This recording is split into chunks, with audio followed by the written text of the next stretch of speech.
नींद भी कितनी खूबसूरत चीज है भाई। देखिए दादाजी को बीच ट्रेन की पटरी पे सोए हुए हैं कैसे। देखिए ट्रेन आकर रुक गई है दादाजी के सामने और दादाजी हैं कि बिस्तर की तरह छतरी लगाकर छांव में सोए हुए हैं। लगता है इनको भी स्वर्ग में जाने की बहुत जल्दी है।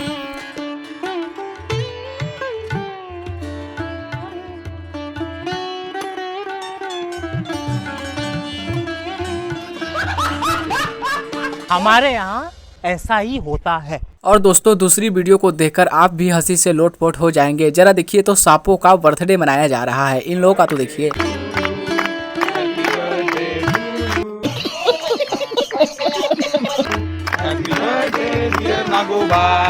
Happy birthday to you.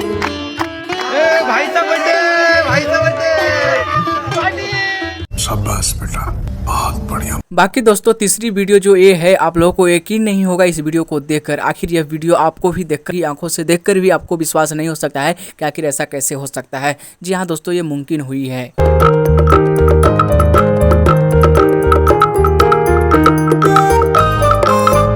दोस्तों यह वीडियो कृष्ण जन्माष्टमी की है जो कि बहुत ही ज़्यादा वायरल हो रहा था। यह वीडियो देखकर आपको भी होश उड़ गए होंगे दोस्त। बाकी यह वीडियो सत्य है भाई। बाकी दोस्तों ये सब वीडियो देखकर आपको कैसा लगा, आप लोग हमारे कमेंट में अपना राय जरूर दीजिएगा। और बाकी मेरे चैनल भी सब्सक्राइब कर लीजिए क्योंकि ऐसे ऐसे वीडियो लाते रहते हैं।